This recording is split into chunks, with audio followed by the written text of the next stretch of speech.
Protect your leg strength at all costs. A lot of people ask me, what's the best exercise you can do for leg strength? And the honest answer is it's something you already do. It's the exercise of getting up out of a chair. We call it the sit to stand in the exercise world. But it's not anything that complicated. In fact, every time you get up out of the chair, you are sending a direct message to the legs. You're saying, help me, keep the muscles strong. So the trick is to maximize the amount of times that you get up in the day. So if we look at the average person, how many times do you get up? Well, most people get up on average 30, maybe 40 times a day. The number's not that important, but what is important is that you are actually already doing the most important exercise. So let's say, for the sake of argument, that you're getting up 30 times a day. Well, every time you're doing that, you're sending a message to the legs, I need you. Now, if I were to say to you, tomorrow, don't get up 30 times, you can only get up 10 times, what do you think is going to happen? Well, most of you would agree that you start to get weaker because you're just not stimulating the legs as much, and so you get weaker. On the flip side, if you start getting up more often each day, then you start to get stronger. So how can I start getting up more often? Well, we can put that in exercise terms. I could say to you, I want you to get up 10 times in the morning and 10 times in the middle of the day and 10 times in the afternoon. But the problem with this is it becomes exercise. And what's the problem with exercise? Well, exercise becomes a chore, it becomes a punishment, a torture, and it's something that people start to avoid.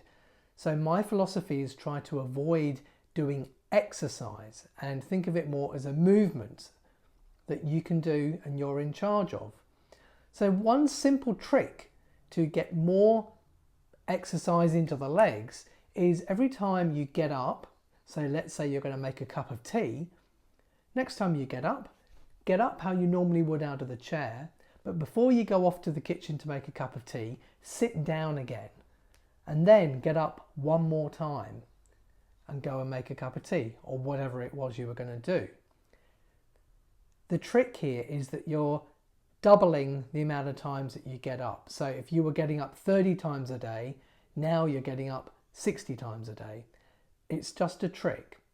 You didn't have to exercise, you didn't have to feel hot and bothered, and the most important thing is that it went under the radar up here. It didn't feel like exercise, and so you're more likely to do it. So this is a phenomenon really that humans have, and this idea of a habit. So if we can create a habit of doing things and doing little things often, then it can work very well indeed. So to summarize, if we want to get stronger in the legs, we're already doing the best exercise we can, which is standing up out of a chair. So rather than trying to stand up lots and lots of times in a row, just think about getting up twice the next time you're going to go somewhere. That way you double the amount of exercise that your legs are getting, doubling the amount of stimulus that the legs get.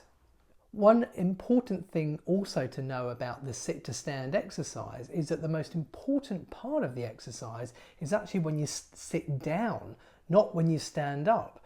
You can keep standing up as much as you like out of that chair, but believe it or not, physiologically your legs do not get any stronger.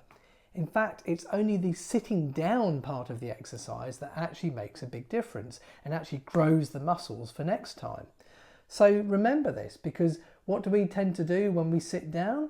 A lot of people plop when they sit down.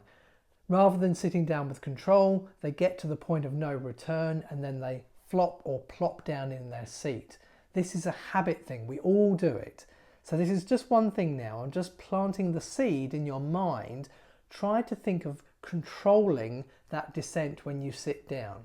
Don't try and sit down slowly, because that may not happen straight away, but just think of control. If you have that word in your mind when you sit down, then you will start to use those muscles in the right way when you're sitting down. So if you found this tip useful, please head over to my website and sign up for the 5 daily moves for over 60s. I'll put the link in the description below.